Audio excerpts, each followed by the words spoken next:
नमस्कार, स्वागत है आपका हमारे खास कार्यक्रम खबरें दुनिया की में, जिसमें आज हम आपको दिखाएंगे देश और दुनिया से जुड़ी कुछ अंतर्राष्ट्रीय खबरें।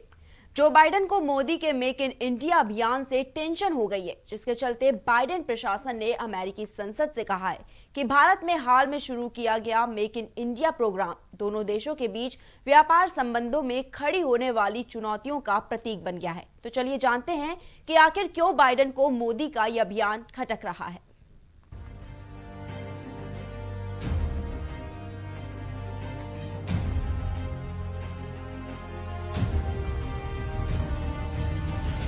बाइडेन ने अमेरिकी संसद से कहा है कि भारत में हाल में शुरू किया गया मेक इन इंडिया कार्यक्रम दोनों देशों के बीच व्यापार संबंधों में खड़ी होने वाली चुनौतियों का प्रतीक बन गया है।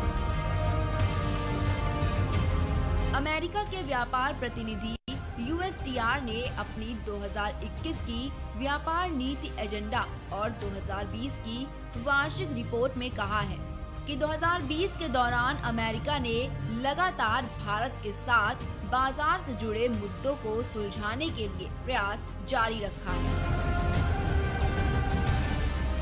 USTR की कांग्रेस को सौंपी गई इस रिपोर्ट में कहा गया है कि भारत का बड़ा बाजार आर्थिक वृद्धि और विकास की ओर अग्रसर उसकी अर्थव्यवस्था, जहां उसे अमेरिकी निर्यातकों के लिए आवश्यक बाजार बनाती है। तो वहीं दूसरी तरफ भारत में सामान्य तौर पर व्यापार पर प्रतिबंध लगाने वाली नीतियों के चलते द्विपक्षीय व्यापार की संभावनाओं को कम किया है। बता दें कि अमेरिका ने 5 जून 2019 से GSP कार्यक्रम के तहत भारत की पात्रता को समाप्त कर दिया था।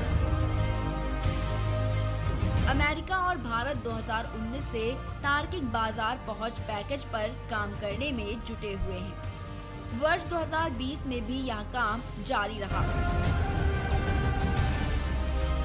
USTR की रिपोर्ट में अमेरिका का उद्देश्य भारत में कई तरह की गैर शुल्कीय बाधाओं को दूर करना, विभिन्न शुल्कों में लक्षित कमी लाना और भारत में अमेरिकी उत्पादों के लिए बाजार पहुंच में सुधार लाना शामिल है।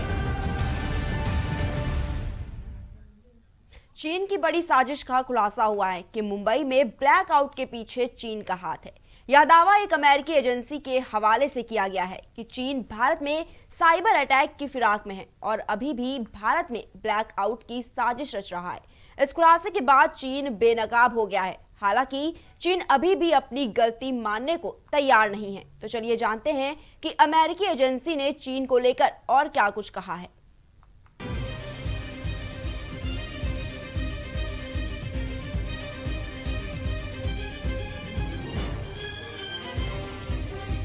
मुंबई ब्लैकआउट के पीछे की साजिश का खुलासा हुआ है। अमेरिकी एजेंसी के हवाले से कहा गया है कि चीन भारत में साइबर अटैक की फिराक में है।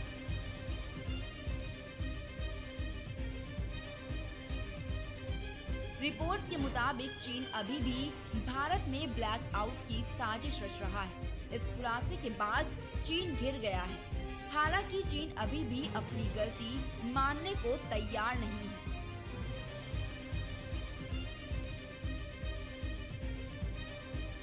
ब्लैकआउट साजिश पर चीनी विदेश मंत्रालय ने प्रतिक्रिया दी है कि चीनी विदेश मंत्रालय के प्रवक्ता ने रिपोर्ट को बेहद गैर जिम्मेदाराना बताया है।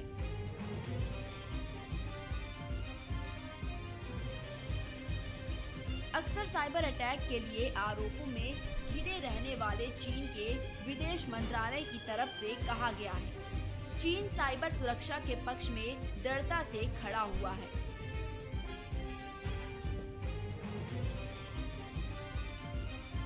किसी भी तरह के साइबर अटैक का चीन पुरजोर तरीके से विरोध करता है। बिना सबूत के साइबर हमलों के लिए अटकलों के आधार पर आरोपों का कोई महत्व नहीं है।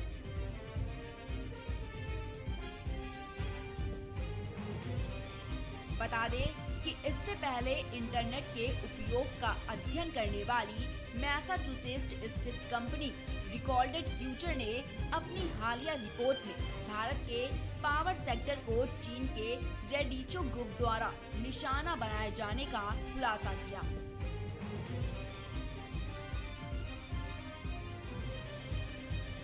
लेकिन इस खुलासे से सवाल उठता है कि एलएसी पर तनाव के बीच मुंबई ब्लैक आउट के जरिए चीन भारत को क्या संदेश देना चाहता है, चीन के इरादे क्या हैं?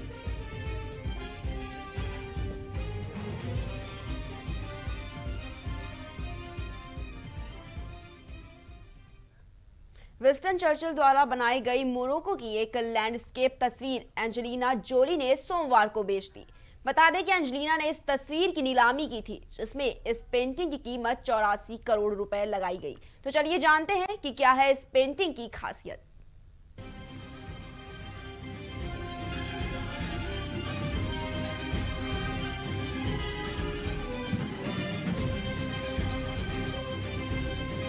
विंस्टन चर्चिल में मोरक्को के एक सीन की पेंटिंग एक नीलामी में 11.5 मिलियन डॉलर यानी 84 करोड़ रुपए से ज्यादा कीमत में बिकी है। इस पेंटिंग में मोरक्को के एक सीन दिखाया गया है।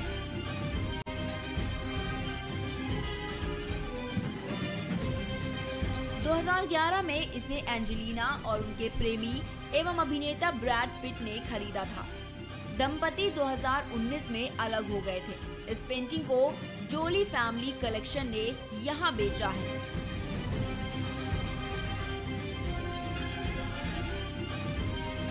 पेंटिंग लंदन के क्रिस्टी में टावर ऑफ द कोटोबिया मास्क की बिकी है। बता दें कि बिक्री से पहले इसकी कीमत 15 लाख पाउंड से 25 लाख पाउंड लगाई गई थी।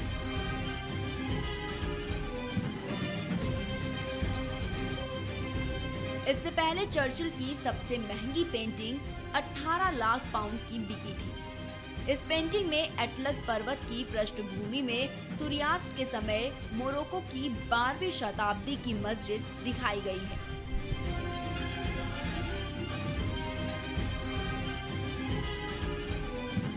जानकारी के लिए आपको बता दें, अमेरिका के पूर्व राष्ट्रपति फ्रैंकलिन डी रूजवेल्ट के 1945 में निधन के बाद उनके बेटे ने यह पेंटिंग बेच दी थी।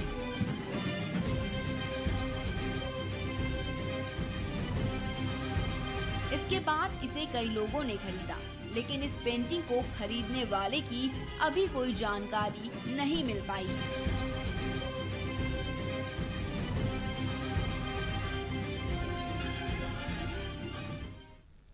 फ्रांस के पूर्व राष्ट्रपति निकोलस सरकोजी को भ्रष्टाचार के मामले में अदालत ने 3 साल जेल की सजा सुनाई। इस सजा में 2 साल की सजा सस्पेंडेड रहेगी, लेकिन 1 साल उन्हें जेल की सलाखों के पीछे बिताना होगा। तो चलिए आपको दिखाते हैं आखिर क्यों निकोलस सरकोजी सजा सुनाई गई है।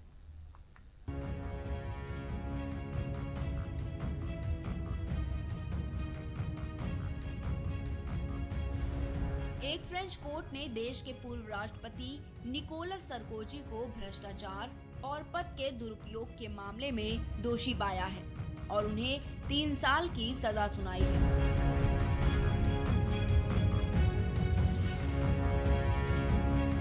इस सजा में 2 साल की सजा सस्पेंडेड रहेगी, लेकिन 1 साल उन्हें जेल की सलाखों के पीछे बिताना होगा।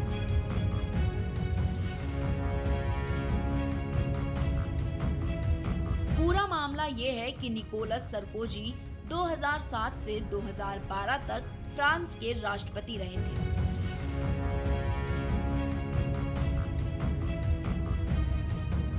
निकोलस सरकोजी पर आरोप है कि उन्होंने अपने चुनावी कैंपेन की जांच कर रहे एक जज को मोनाको में सीनियर जॉब दिलवाने की बात कही थी। इसके बदले में अपने केस से जुड़ी अंदरूनी जानकारियां हासिल की थी।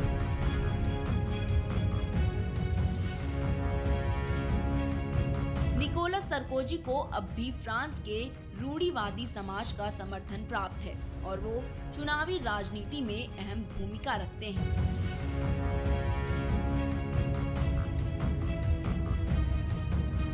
बता दें कि निकोलस सरकोजी को 3 साल की सजा का मतलब है कि उन्हें हर साल में जेल जाना पड़ेगा। क्योंकि 2 साल तक की सजा के मामले में जेल जाने का प्रावधान नहीं है। वो सजा सस्पेंडेड रहती है, लेकिन 3 साल की सजा मिलने का मतलब है कि सरकोजी को हर साल में 1 साल जेल जाना पड़ेगा।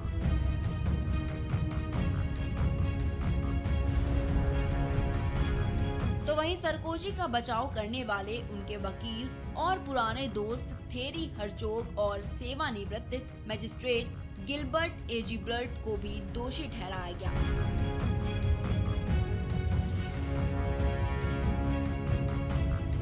दोनों को सरकोजी के समान सजा दी गई। अदालत ने कहा कि यह तथ्य इसलिए गंभीर है कि पूर्व राष्ट्रपति ने अपनी स्थिति का फायदा उठाते हुए मजिस्ट्रेट से निजी फायदा लेने के लिए काम किया।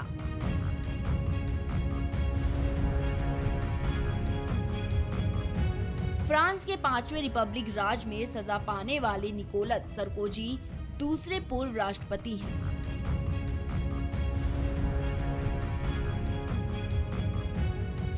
उनसे ठीक रहे राष्ट्रपति जैक्स चिराक को भी एक मामले में पद छोड़ने के बाद सजा सुनाई गई थी।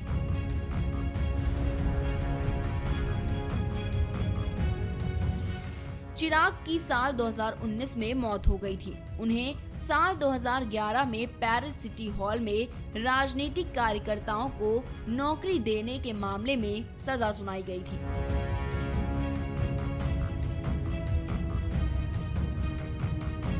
उन्हें 2 साल की सस्पेंडेड सजा हुई थी, इसलिए वो जेल जाने से बच गए थे। लेकिन सरकोजी को 3 साल की सजा मिली है। ऐसे में उन्हें हर हाल में 1 साल के लिए जेल जाना पड़ेगा।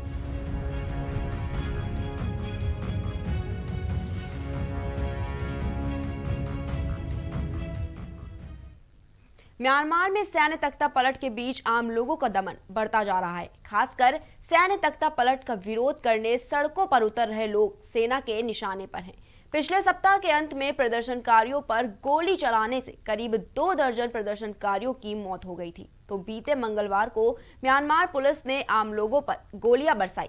ये गोलीबारी उस समय हुई जब आसियान देशों के मंत्री म्यांमार के सैन्य नेतृत्व से वार्ता की तैयारी कर रहे थे। तो चलिए जानते हैं इस प्रदर्शन से आसियान देशों की वार्ता पर क्या प्रभाव पड़ सकता है।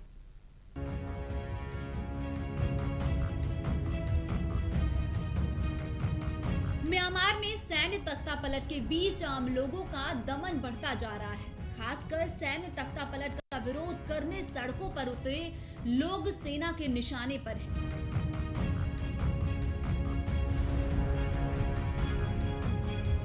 पिछले सप्ताह प्रदर्शनकारियों पर गोली चलने से करीब 2 दर्जन प्रदर्शनकारियों की मौत हो गई थी, जो मंगलवार को म्यांमार पुलिस ने आम लोगों पर गोलियां बरसाई।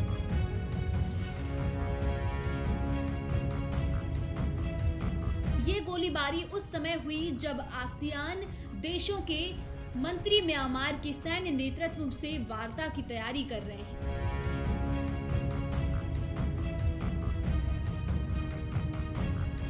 बता दें कि सेना और प्रदर्शन कर रहे लोगों के बीच से जारी गतिरोध के बीच हिंसा से तनाव और बढ़ गया है। प्रदर्शनकारी आंग सान सू की की निर्वाचित सरकार को फिर से सत्ता में बहाल करने की मांग कर रहे हैं।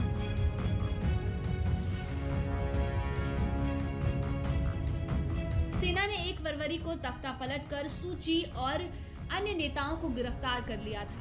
म्यांमार के सैन्य नेतृत्व में काम कर रही प्रादेशिक काउंसिल 3 मौलिक कानूनों को तत्काल प्रभाव से निलंबित कर चुकी है।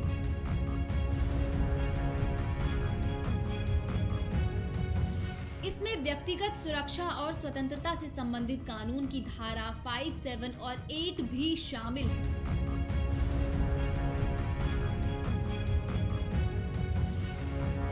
सेना ने पिछले साल के चुनाव में धांधली का आरोप लगाकर चुनी हुई सरकार का तख्ता पलट कर दिया था।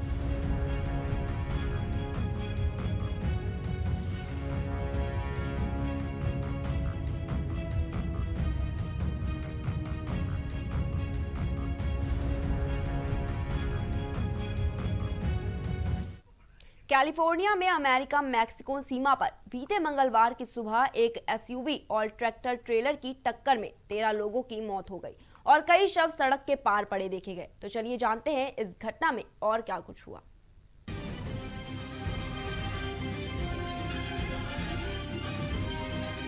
कैलिफोर्निया में अमेरिका मेक्सिको की सीमा पर बीते मंगलवार तड़के एक एसयूवी और ट्रैक्टर ट्रेलर की टक्कर में 13 लोगों की मौत हो गई।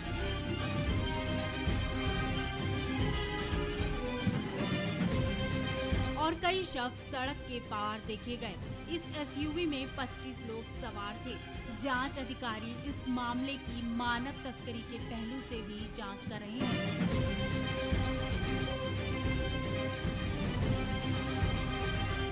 मरने वालों में अधिकतर मेक्सिको के हैं। बता दें कि पुलिस जब घटनास्थल पहुंची तब कुछ यात्री वाहन को निकालने की कोशिश कर रहे थे और कुछ लोग सड़क के किनारे मैदान में छानबीन कर रहे थे।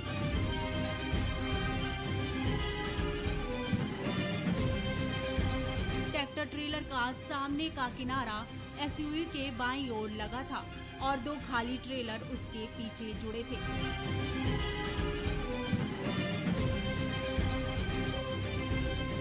इस घटना पर कैलिफोर्निया राजमार्ग गश्ती दल के प्रमुख ने बताया कि 12 लोग मृत पाए गए हैं।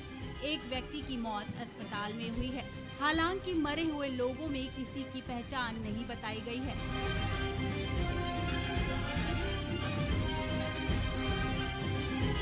टक्कर के कारण का पता लगाया जा रहा है और ये भी पता लगाया जा रहा है कि इतने सारे लोग वाहन में क्यों सवार थे, जबकि उसमें सिर्फ 8 लोगों के बैठने की जगह थी।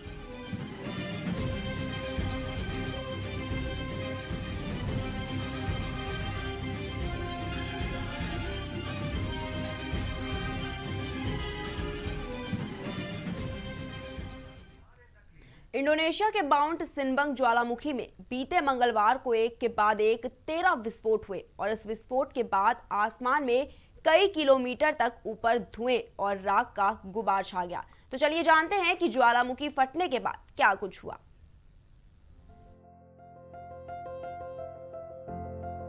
इंडोनेशिया के माउंट सिनबंग ज्वालामुखी में बीते मंगलवार को एक के बाद एक विस्फोट हुए।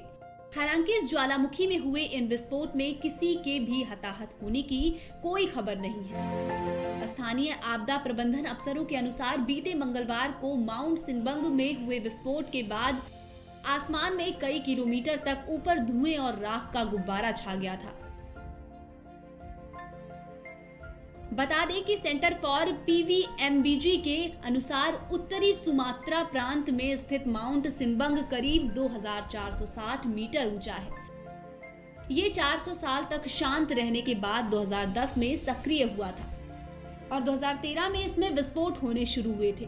तो वहीं वेदर नेटवर्क के मौसम वैज्ञानिक ने माउंट सिनबंग के विस्फोट की आवृत्ति का कारण इसके रिंग ऑफ फायर का होना बताया है। रिंग ऑफ फायर प्रशांत महासागर एक क्षेत्र है जहां भूकंपीय गतिविधि होती है। बता दें कि आसपास रहने वाले लोगों को डेंजर जोन के बारे में स्पष्ट रूप से बता दिया गया है। लोगों से कहा गया कि एहतियात के तौर पर धुएं से सुरक्षा के लिए मास्क पहनकर रखें, बहने वाले लावा को भी लेकर सतर्क रहें। पीवीएमबीजी ने कहा है इससे पहले 2014 में हुए ज्वालामुखी विस्फोट में 16 लोगों की मौत हुई थी। ऐसा विस्फोट के बाद आसपास के गांवों के ऊपर राख का गुब्बारा छाने से हुआ था। इंडोनेशिया करीब 17,000 द्वीपों से मिलकर बना है। इसमें कुल 130 सक्रिय ज्वालामुखी हैं।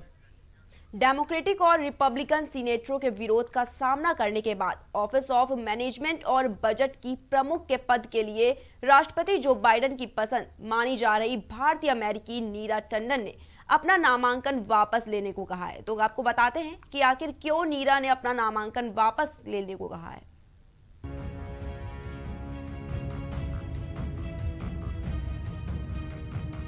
डेमोक्रेटिक और रिपब्लिकन सीनेटरों के विरोध का सामना करने के बाद ऑफिस ऑफ मैनेजमेंट और बजट की प्रमुख के पद के लिए राष्ट्रपति जो बाइडेन की पसंद मानी जा रही भारतीय अमेरिकी नीरा टंडन ने अपना नामांकन वापस ले लिया है।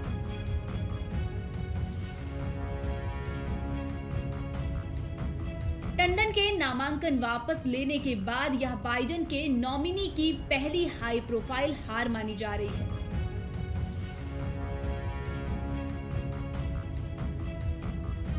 सीनेट की मंजूरी के लिए आवश्यक 23 मंत्रिमंडल के उम्मीदवारों में से 13 की पुष्टि हो गई है, जिनमें से अधिकांश को दोनों दलों का समर्थन है।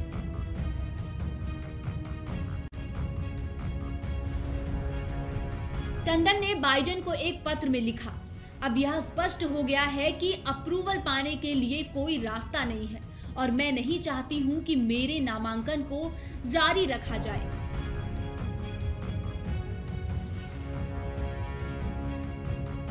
दरअसल टंडन ने अतीत में ट्विटर पर कई सांसदों, जिनमें उनकी अपनी डेमोक्रेटिक पार्टी के सांसद भी शामिल हैं, उनके खिलाफ बड़ी संख्या में ट्वीट किए थे और उनके इसी आचरण के कारण उनके नाम की पुष्टि में बाधाएं आ रही हैं।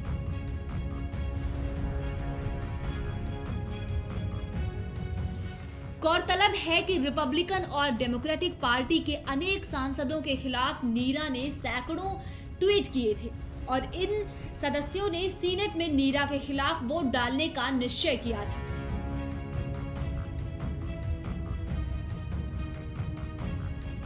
सीनेट मैंचिन ने बीते महीने टंडन के खिलाफ कहा था कि उनके अतिवादी पक्षपातपूर्ण बयानों का कांग्रेस के सदस्यों और कार्यालय के अगले निदेशक के बीच महत्वपूर्ण कार्य संबंधों पर विषाक्त और हानिकारक प्रभाव पड़ेगा।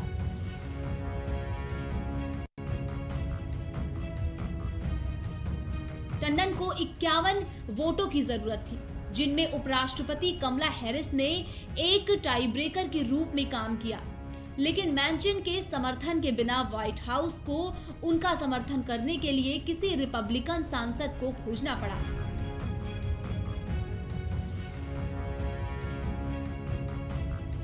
राष्ट्रपति ने एक बयान में कहा, उनकी उपलब्धि, अनुभव और सलाह का बहुत सम्मान है। उन्होंने वादा किया कि बाइडेन प्रशासन में टंडन को कोई और भूमिका निभाने को मिलेगी।